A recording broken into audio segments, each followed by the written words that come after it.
Kita ini arahnya kemana? Tujuannya apa? Kita punya HP canggih, kita punya mobil mewah, kita punya jabatan tinggi, gelar hebat. Terus buat apa, untuk apa, mau kemana? Nah, ini pertanyaan yang sering sulit dijawab. Jebakannya itu kadang, Pak Faiz, kalau anak muda itu sekarang akhirnya overthinking, Pak Faiz. Jadi akhirnya mereka terlalu berpikir berlebih dan tidak pernah menemukan sikap, apalagi melangkah berdamai dengan orang yang salah. Ini problem kita di medsos. Kita udah tahu salah, kita benerin dia, tapi dia ngotot nih.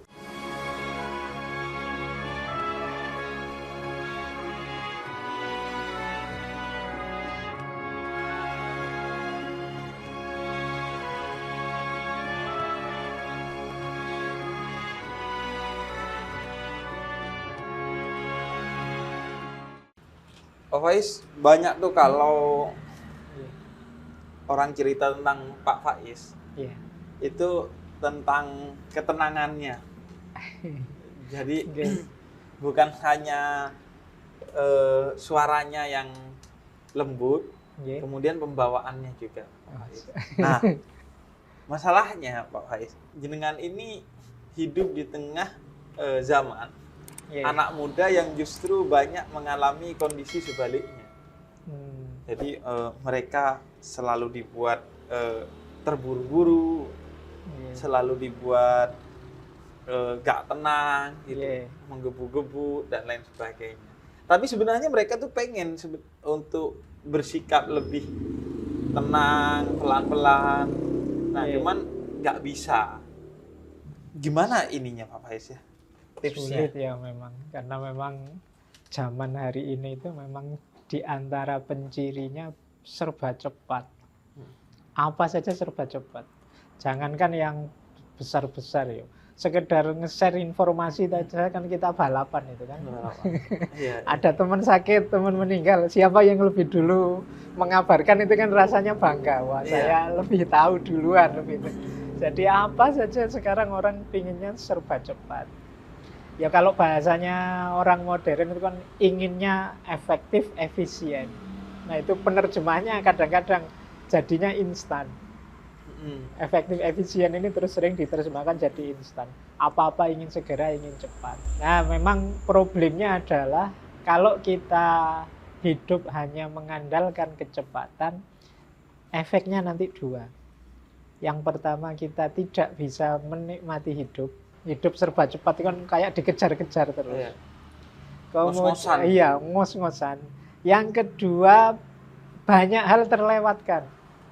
Jadi waktu itu kan kalau kita tidak perhatikan, misalnya di sekeliling kita banyak hal bermanfaat, begitu kita pinginnya cepat saja, mungkin kita bisa dapat 5, tapi cuma dapat 2. Karena keinginan cepat itu tadi. Dan mungkin ini juga Pak Faiz ya, akhirnya ada hal-hal yang sebenarnya menarik atau penting bahkan tapi terlewatkan. Iya. Kayak saya dulu itu ketika masih ngantor, kan sering kali atau bahkan selalu itu terburu-buru karena berkejaran dengan waktu. Nah akhirnya ada teman-teman tuh yang cerita, oh di sana tuh ada taman bagus, ada kafe bagus, yang sebenarnya tiap hari saya lewati. Tapi saya gak ngeh gitu, karena terburu-buru. Iya, karena kita terburu-buru. Kalau pakai bahasa lain, kalau kita selalu dengan mode terburu-buru, khawatirnya dangkal. Jadi kalau ilmu misalnya terburu-buru, ya hasilnya dangkal. Jadi ngertinya hanya itu, dia tidak telaten untuk sabar, mungkin banyak hal lain yang harus saya ketahui. Itu kalau dalam hal ilmu. Jadi maka ya penting untuk latihan sabar, mengendalikan proses, mengendalikan kesabaran mengikuti step-step sesuatu. Ini menurut saya penting. Makanya tadi saya sebut yang pertama, kita itu sering tidak menikmati hidup. Orang itu kalau mengejar kesuksesan ya, mencari keberhasilan ya, segera ingin hidupnya naik derajatnya ya. Tapi yang sering orang lupa itu menikmati step demi step, tahap-tahap dalam hidupnya ini. Ini yang kemudian ya bahasanya tadi ingin cepat, tapi padahal proses itu kan juga perlu kita nikmati. Nah, itu antara efeknya. Tapi ya memang generasi hari ini mungkin sejak lahir sudah terkondisikan begitu. Beda zaman saya, mungkin termasuk era Habib ya. Zaman kecil itu kan masih banyak hal yang membuat kita ritmenya tidak secepat hari ini. Saya ngalamin era tidak ada listrik, kemudian ada listrik. Saya ngalami era tidak ada internet, kemudian ada internet. Mungkin zaman Habib awal-awal dulu kalau nulis ya ngetik biasa. Ya, pakai mesin ketik. Ya, terus komputer itu era zaman dulu MS-DOS sama yang pakai WordStar, saya masih ingat, saya skripsi saya pakai WordStar Pentium. Pentium dari yang paling awal sampai jadi yang kalau ngeprint itu satu halaman bisa 1 menit sendiri, krik, iya kan itu, iya. Itu kita mengalami yang ritmenya agak lambat, tapi sekarang kan sekali ngeprint bisa 1 menit sekian puluh halaman, sudah cepat. Jadi memang modenya hari ini itu mode yang serba cepat. Maka penting memang kalau bahasanya filsafat itu ada momen-momen kita menarik diri sebentar. Termasuk yang muda-muda. Menarik diri dari dari dilibat oleh sistem yang serba cepat ini. Kalau dalam agama ada momen kita dianjurkan melakukan muhasabah, kita dianjurkan melakukan tafakkur, tadabbur tentang ritme hidup kita ini. Itu menurut saya momen-momen yang penting kita manfaatkan. Bukan berarti kita harus lambat, Pak. Enggak. Cepat oke, efektif oke, efisien oke, tapi semoga tidak dangkal tadi. Semoga tidak banyak hal yang penting-penting terlewatkan. Semoga tidak membuat kita tidak menikmati hidup, akhirnya kurang bersyukur. Iya. Tapi mengendalikan dirinya tuh gimana, Pak Faiz ya? Agar tadi kayak sabar dan lain sebagainya. Kalau untuk saya sih, saya enggak tahu kok tiba-tiba kata orang, wah Pak Faiz itu. Padahal mungkin ya enggak juga, ya kadang-kadang ya gelisah juga, kadang-kadang ya bingung juga, kadang-kadang ya rasanya terburu-buru juga pasti ada itu. Tapi menurut saya begini, jadi untuk ritme yang cepat tadi, kalau bahasa permobilan, itu kita harus punya kendali penuh terhadap mobil ini dan remnya juga harus pakem. Jadi kita tahu kapan kita ngegas, kapan kita ngerem. Jangan gas terus. Naik kendaraan itu kadang, saya kok gini ya, itu mungkin perlu menarik diri sebentar. Saya kok sudah rutin kayak gini terus, apa ini kondusif ya, apa ini positif ya. Itu saatnya kita. Jadi momen muhasabah ini diaktifkan. Sehingga nanti kita tidak terjebak muter di situ terus sistem. Saya ingat ada seorang filosof namanya Marcuse dari Jerman. Dia mengibaratkan hidup kita yang serba cepat hari ini itu seperti kita naik bis mewah. Bisnya ini mewah, fasilitasnya luar biasa. Mungkin di dalamnya ada karaoke-nya, ada AC-nya, ada toilet mewah macam-macam. Tapi kita tidak tahu bis ini mau kemana. Jadi apakah ke jurang ataukah ke mall atau kemana. Yang penting bisnya mewah. Nah, hidup kita hari ini karena kita modenya serba cepat, kadang-kadang kita lupa. Kita ini mau apa sih? Iya, kita ini arahnya kemana? Tujuannya apa? Kita punya HP canggih, kita punya mobil mewah, kita punya jabatan tinggi, gelar hebat. Terus buat apa, untuk apa, mau kemana? Nah, ini pertanyaan yang sering sulit dijawab oleh kita hari ini. Jadi maka sindirannya Marcuse menurut saya menarik. Jadi bis mewah ini kita tidak tahu mau kemana. Nah, era yang kita sebut teknologi informasi digital dan lain sebagainya, ini terus mau apa? Kalau sudah 4.0 terus mau apa? Kalau sudah canggih teknologi kita mau apa? Ini yang jarang kita pikirkan. Sehingga katanya Mahatma Gandhi kan, manusia itu teknologinya canggih tapi tidak humanistik. Nah, humanistik ini bagi saya ya termasuk arah tadi. Ini mau dibawa kemana? Nah, karena kita sangat cepat, apa-apa lari, apa-apa pingin segera nyampe, pingin segera. Cuma targetnya target artifisial kalau bahasa ya. Target sementara yang ini tidak esensial. Jadi kayak tempat transit sementaranya saja, yang itu kita ingin segera sampai. Tapi setelah itu ya sudah. Kayak kita kalau kebut-kebutan naik mobil luas buanter, tapi terus sampai rumah ya terus nggak ngapa-ngapain. Iya. Jadi seolah-olah diburu pengen apa, tapi begitu sampai kamar kos ya santai-santai lagi, nggak ada apa-apa. Wong tadi pelan-pelan menikmati di jalan kan bisa, mungkin banyak hal bisa dinikmati, disyukuri, lihat keindahan ya. Tapi kan pengen banter terus ya enggak ada apa-apa. Dan Tujuannya, ini kalau saya tuh sering berpikir Pak Faiz, sengebut-ngebutnya kita lebih cepat berapa menit sih ketimbang orang yang nggak ngebut iya. ya. Jadi makanya ada tokoh Stoik namanya Marcus Aurelius itu. Ini ada pepatah Stoik yang terkenal sekali. Alam semesta ini tidak pernah terburu-buru, tapi semuanya tercapai. Jadi, Contohnya gimana tuh Pak? iya, matahari dari timur ke barat, apa pernah ke susu? Ah, biar segera nyampe barat, segera kan enggak. Ya dia sesuai saja ritmenya, sesuai asalnya. Musim berganti kan ya sesuai saja aturannya, tidak pernah terburu-buru dan semuanya tercapai. Semuanya tercapai. Iya. Karena mereka sudah menjalani sesuai dengan tujuan itu. Ada tujuannya, dia tahu mau kemana dan untuk ke sana dia butuh kecepatan sekian dan lain sebagainya. Jadi dia ngerti pola yang harus dia jalani. Jadi sebenarnya tadi yang Pak Faiz singgung ya Pak Faiz, yang terpenting itu kedaulatan diri sehingga kita bisa mengukur jadi seharusnya ini berapa lama. Sering saya bilang kuncinya orang hidup itu dua, tahu diri dan tahu batas.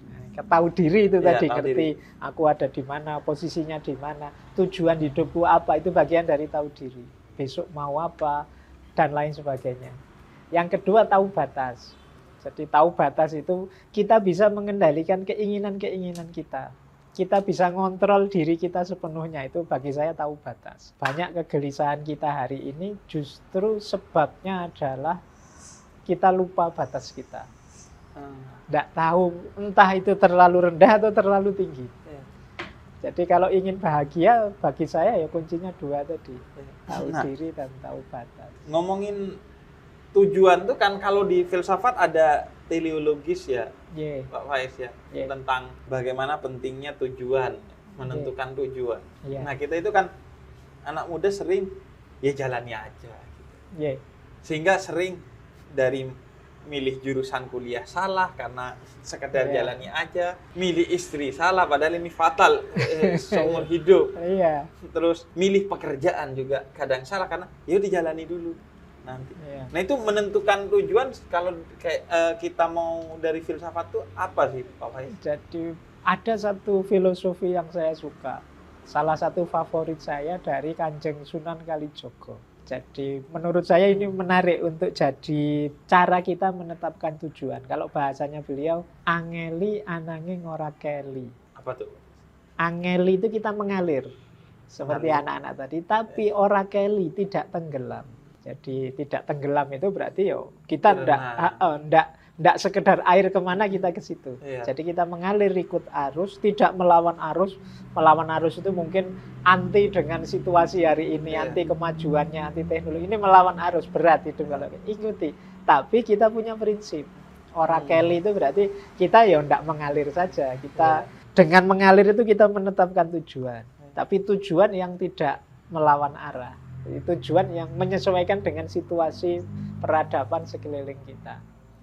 Jadi berarti dibutuhkan dua keahlian, memahami situasi dan memahami diri. Memahami situasi tadi untuk mengalir, biar kita tahu ini zamannya memang zaman seperti ini. Nah, ora keli tadi berarti kita memahami diri. Aku punya prinsip, aku punya target, aku punya idealisme, aku punya ini untuk biar kita enggak sekedar ikut saja. Jadi kalau prinsipnya hanya mengalir saja, ikut saja, ya kalau pas alirannya beres membawa kita ke yang baik-baik. Kalau alirannya negatif, kita terbawa ke yang negatif. Nah itu tujuan itu kita pelajari, Pak Faiz, atau kita menentukannya? Ada dari luar, tujuan itu harus seperti ini, atau enggak? Dari dalam justru, kita menentukan tujuan kita. Dua-duanya. Jadi apa keinginan kita yang itu bahannya mungkin dari luar. Makanya tambah banyak ilmu, tambah luas wawasan, mungkin tujuan kita lebih bagus. Misalnya kita belajar ini, belajar itu, terus akhirnya kita, kalau begitu tujuan hidupku yang bagus itu ini. Itu dari dalam kan, keputusannya dari dalam, tapi bahannya dari luar. Dari luar. Jangan hanya dari dalam saja, tidak membaca keluar, tidak mencari bahan di luar, nanti kita sempit. Atau hanya nyari luar saja tanpa pendirian, ya nanti akhirnya kita bingung sendiri. Tadi itu, Iya, ngalir ke tempat yang nggak mengalir jelas. tapi ke tempat nggak jelas tadi. Makanya penting menurut saya, iya, dari luar semua itu pelajaran-pelajaran. Terus keputusan milih itu di kita. Jadi bahaya kalau kita tidak memutuskan sendiri. Pada akhirnya biasanya kita gadaikan pilihan itu ikut pilihannya orang lain. Orang lain begitu berarti saya baik begitu. Wah, itu bahayanya kadang-kadang tidak cocok dengan kita. Biasanya melahirkan kegelisahan-kegelisahan, kerumitan-kerumitan hidup karena ternyata yang kita target itu tidak nyambung dengan situasi kita. Bahaya juga kalau kita tidak mau yang luar sama sekali yang tadi. Itu nanti kita sempit seolah-olah hebat padahal enggak. Seolah-olah canggih padahal banyak yang lebih bagus dari itu. Iya. Nah, itu yang disebut angeli ananging ora keli. Jadi mengalir tapi tidak hanyut, tidak tenggelam. Tapi tetap berdaulat. Ya, jadi kita itu orang yang otentik tapi tidak egois. Jadi diri kita sendiri tapi tidak menang-menangan, tidak merasa diri sudah paling baik. Kita tetap mau belajar, mau dapat masukan. Nah, itu. Kalau ininya Pak Faiz tapi tahu batas itu Pak Faiz. Yeah. Itu kan sesuatu yang sulit banget Pak Faiz. Yeah. Kadang kita tuh begitu sadar, oh kayaknya batasnya segini. Terus ada aja alibi-alibi, entah dari dalam diri atau luar, dari omongan orang, yang bikin kita akhirnya, oh enggak masih oke lah ini. Jadi memang tahu batas itu nanti banyak berhubungan dengan kesadaran diri. Jadi kita baca diri kita, kita terima apa adanya, kita sadari potensi kita, terus kita optimalkan. Itu nanti hubungannya dengan batas. Karena saya tidak ngerti batasku, tidak ngerti situasiku, akhirnya apa? Target ini kemungkinan hanya melahirkan kekecewaan. Jadi melahirkan kegelisahan. Jadi bukan berarti kita salah bercita-cita, cuma kita kurang realistis cita-cita kita karena kita kurang cerdas membaca diri kita, posisi kita. Jadi itu kemudian pentingnya ya kita memberi waktu untuk diri kita sendiri ya. Jadi kita harus, itu tadi pentingnya muhasabah, tafakur, membaca diri. Jadi ngerti, oh aku ini orangnya pemarah kok, maka aku hindari situasi-situasi ini. Itu namanya tahu diri. Aku sulit kalau jadi guru misalnya, aku ini ternyata kalau ngomong sulit memahamkan orang. Ini tahu diri. Jadi guru itu mulia, tapi saya tidak matok jadi guru, bukan berarti saya tidak ingin menyebarkan ilmu, tapi aku tahu diri. Aku ngomongnya tidak bagus. Mungkin aku lebih manfaat kalau di sini, bukan di situ. Nah, itu namanya, nah ini hidup semacam ini menurut saya lebih membahagiakan. Tapi jebakannya itu kadang, Pak Faiz, kalau anak muda itu sekarang akhirnya overthinking. Jadi akhirnya mereka terlalu berpikir berlebih dan tidak pernah menemukan sikap, apalagi melangkah untuk memulai sesuatu. Itu banyak banget tuh, tengah malam tuh waktunya anak-anak muda tuh mikirin. Ini gimana Jadi, sih? overthinking itu menurut saya bagian dari ketika orang tidak sadar tentang dirinya. Tidak tahu tentang dirinya. Overthinking itu orang yang mengerahkan daya pikirannya di situ tentang sesuatu yang dia sendiri mungkin sulit memecahkannya. Dipikir terus tidak diputus-putuskan, muter bulat terus di situ, tidak ada jalan keluarnya. Nah, di antara orang tahu diri itu dia sadar batasnya.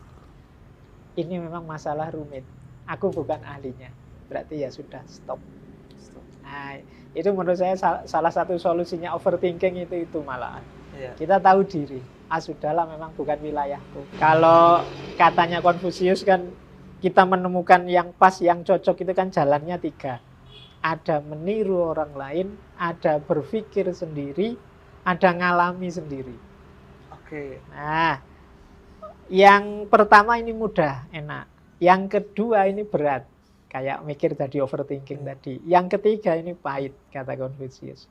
Ngalami tabrakan dulu baru belajar, oh berarti saya nggak boleh. Berarti saya itu kan harus hati-hati. Ya. Jadi yang pengalaman ini baik. Nah yang kedua yang berpikir sendiri, refleksi sendiri, ini berat. Memang tidak semua orang bisa. Kalau kita tidak sadar kapasitas kita, akhirnya overthinking. Gelisah terus tentang dirinya. Ada jalan paling mudah, meniru. Jadi orang-orang yang mungkin menurut kita baik, kita idolakan. Ya disebut mudah juga enggak terlalu juga, karena kadang-kadang kita salah idola juga bisa meleset.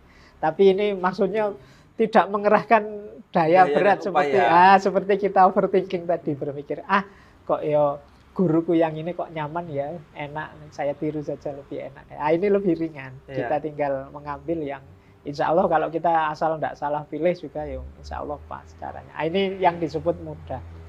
Jadi kalau saya memahami diri itu ya seperti itu juga tadi. Kita sulit, Pak, saya batasnya di mana, anunya di mana. Boleh kalau bahasa akademinya nyari benchmark. Saya kalau jadi kayak orang itu mungkin bisa kok. Nah, ini mudah. Jadi kalau saya meniru beliau yang hanya seperti itu misalnya, hanya dalam tanda petik ya, mungkin saya mampu kok. Kalau sekedar jujur tawaduk saya bisa kok. Tapi kalau yang hafal Quran itu saya tidak mampu. Itu loh. Jadi meniru lebih mudah ini. Tapi kalau berpikir sendiri kadang-kadang yang memang perlu kapasitas tertentu. Berat, tapi bagus kalau bisa. Kalau bahasanya anak muda itu ATM. Amati, tiru, tapi yang modifikasi agak bedanya. Sesuai kita. Jadi ada yang ditiru itu lebih mudah memang. Cuma ya kuncinya memang awas salah pilih yang ditiru. Karena begitu salah idola ya nanti kayak tadi akan melahirkan masalah baru nanti. Itu berarti balik lagi ke batas kita dalam ngefans ke orang ya, Pak Faiz ya? Iya, nanti ada hubungannya dengan itu juga. Wong kita itu kan sebenarnya makhluk yang sangat terbatas. Kalau apa saja kita pikirkan sendiri, sebenarnya kita tidak akan bisa hidup kok. Kopi ini saja, kalau saya sambil mikir, ini jadi cappuccino kayak gini, bahannya apa ya, terus gambarnya bisa kayak gitu, caranya gimana ya. Itu mungkin ya kita gelisah sendiri, ada masalah, nambah problem. Jadi kita harus ngerti kapan direm Anda. Ayo, memang saya tidak ahli kopi. Jadi sudahlah, yang ini nggak usah dipikir. Oh, yang itu nggak usah lah. Ini penting menurut saya untuk anak-anak hari ini yang sering terdistraksi oleh isu-isu medsos, isu-isu yang apa saja nyampe ke kita terus kita pikirkan. Dan kita berusaha untuk komentari. Apa saja terus kita komentari. Itu yang menurut saya mungkin akan jadi masalah dalam hidup kita. Itu bagian dari overthinking tadi. Harusnya kalau kita tidak mikir tidak apa-apa kok. Wong ya siapa kita misalnya. Tapi kita memaksa diri untuk komentar, untuk ikut mikir. Akhirnya sebenarnya yang kena dampak efeknya malah kita sendiri. Kita jadi gelisah, kita jadi tiba-tiba punya masalah baru, bahkan kadang-kadang punya musuh yang baru karena beda perspektif. Nah, itu karena kemampuan rem tadi yang kurang pakem. Jadi ada kalanya kita begitu ada isu, oh ini bukan wilayah saya, ya sudah. Ada kalanya gitu saja. Mungkin banyak hal justru lebih baik begitu. Kalau saya bilangnya kalau kita sering overthinking, jangan-jangan kita ini bakat untuk sekolah filsafat. Karena filsafat itu kan mikirin sesuatu yang menurut orang berlebihan. Ngapain kamu mikirin hal-hal begitu? Bisa begitu juga. Atau juga sebenarnya enggak filosofis. Enggak filosofis. Iya, karena filsafat itu cinta kebijaksanaan. Kebijaksanaan itu orang yang ngerti kapan maju, kapan mundur, itu bijaksana. Kapan harus berhenti, kapan harus lanjut. Sehingga ya nggak akan overthinking. Iya, nggak akan overthinking. Jadi makanya kalau ada orang, wah filosof itu ngeyelan, nggak bisa kalah kalau debat. Kalau ada orang sangat ngeyelan, bagi saya malah bukan filosof. Iya. Justru dia nggak tahu diri. Dia nggak tahu titik kebenaran di mana yang saya harus berhenti. Oh ini sudah. Jadi kalau orang ngeyel itu kan salah benar dia ingin menang. Nah, kalau orang tipenya ini bagi saya malah bukan filosof. Justru filosof itu orang yang mau, oh iya engkau lebih benar. Itu bagi saya filosof. Dia mau berkomitmen pada kebenaran bukan pada egonya.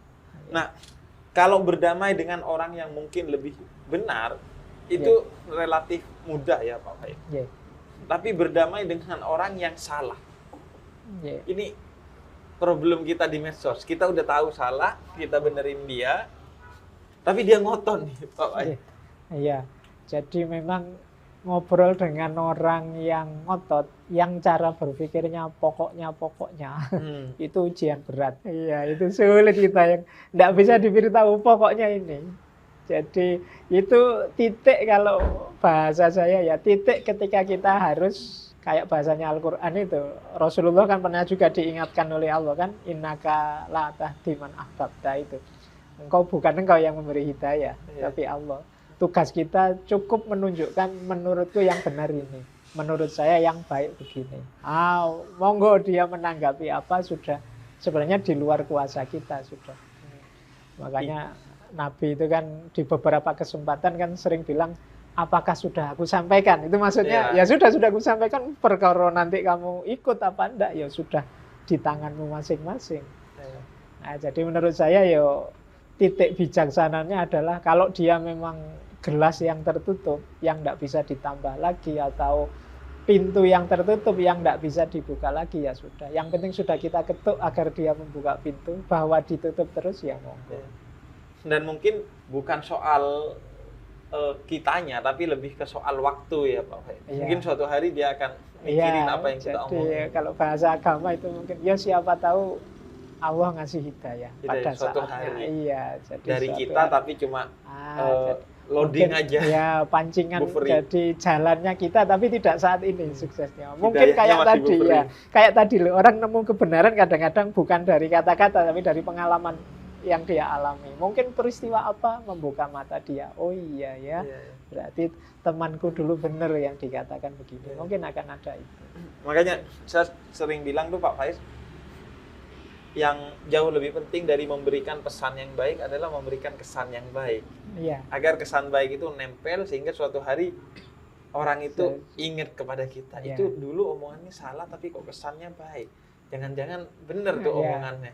Jadi biar tidak muncul mental block yang kita terus kayak WA itu kita diblokir oleh dia. Oh ya emang kalau kesannya buruk kan, oh ya pantas emang orang salah karena memang kesannya juga buruk sehingga pesannya nggak pernah dipikirin lagi. Gitu. Jadi ya itu penting untuk kita hari ini karena hari ini kan zamannya memang bagi saya ya digital itu kan era komunikasi. Yang cirinya hari ini itu antara lain tindakan komunikasi lebih penting daripada makna komunikasi kalau hari ini. Gimana tuh contohnya? Jadi orang yang penting aku komen dulu, yang penting aku kelihatan dulu. Ini kan tindakan komunikasi. Tidak mikir maknanya, isinya, efeknya dan lain sebagainya. Yang penting hadir dulu. Iya. Beda kalau kita ngobrol gini kan kita sambil mikir, milih kata yang enak, jangan-jangan Habib tidak berkenan nanti. Kok sebentar. Itu kan kalau langsung gini kan ada mekanisme otomatisnya. Tapi di medsos kan kesadaran ini jarang muncul. Jadi yang penting orang tampil dulu karena orang khawatir dianggap tidak ada. Jangankan itu, kadang berita teman sakit aja semuanya harus tampil mendoakan. Tidak cukup satu orang mari bersama-sama kita doakan dan tidak gitu. Semua kadang cuma di copy paste aja dari atasnya di copy ya kan semuanya. Karena dia takut kalau tidak muncul di situ jangan-jangan dianggap tidak peduli. Iya. Jadi itu saya ngerasain tuh di grup WhatsApp kalau ada berita duka. Kalau kita nggak ikut komen padahal udah banyak. Padahal mungkin kita yang tidak komen diam-diam ngirim Fatihah, diam-diam mendoakan. Tapi kan rasanya koyok belum peduli kalau belum. Jadi hadir secara fisik ya. Itu yang saya sebut tindakan komunikasi dianggap lebih penting daripada makna dan kedalaman komunikasi. Jadi ya itu makanya pentingnya kita mengatur segalanya termasuk memberitahu yang baik-baik, termasuk perilaku yang untuk dicontoh tidak sekedar isi yang kita omongkan. Itu nanti jadi memberi tuntunan tidak sekedar memaksa dan lain sebagainya. Jadi situasi-situasi penting kita hari ini karena generasi era ini menurut saya generasi yang tidak bisa hidup tanpa jaringan, tidak bisa hidup tanpa medsos, tidak bisa hidup tanpa HP dan lain sebagainya. Mungkin beda dengan kita. Zaman saya masih ada era ndak ada listrik, ada era cuma radio saja sama tape recorder zaman itu. Jadi seandainya ndak ada listrik pun saya bisa membayangkan masih bisa seneng kok dengan melakukan ini itu. Tapi generasi hari ini mungkin ndak bisa sudah. Dan akhirnya jadi aneh aja melihatnya Pak Faiz ya. Karena teknologi itu kan dibikin untuk memudahkan kita dalam berkomunikasi. Tapi justru di media sosial kesalahpahaman itu justru lebih besar dan lebih mungkin dan pas ketemu justru hilang itu kesalahpahaman. Dan banyak paradok kayak teknologi informasi itu kan sebenarnya alat komunikasi kayak HP itu. Harusnya semakin canggih alat komunikasi semakin kita tersambung. Tapi hari ini kan alat komunikasi semakin canggih semakin kita terisolasi. dunia sosial kan semakin habis. Iya. Setiap orang asik dengan gadgetnya sendiri-sendiri. Kadang-kadang kita ngobrol berdua gini, yang satu pegang HP ngadep sana, satu pegang HP ngadep sini. Iya. Jadi padahal fasilitas komunikasinya canggih, tapi kualitas komunikasinya turun drastis. Nah, itu situasi kita hari ini. Dan Penting untuk refleksi. Refleksi, ya. Iya, jadi yang saya bilang tadi ya, kita muhasabah. Bukan berarti terus kita balik, kalau gitu ndak ada teknologi saja, Iya. ndak mungkin, peradaban ndak mungkin dibalik arahnya. Tapi ya kita yang saya bilang tadi, kita harus sadar kapan ngegas, kapan ngerem, kapan memanfaatkan secara bijaksana.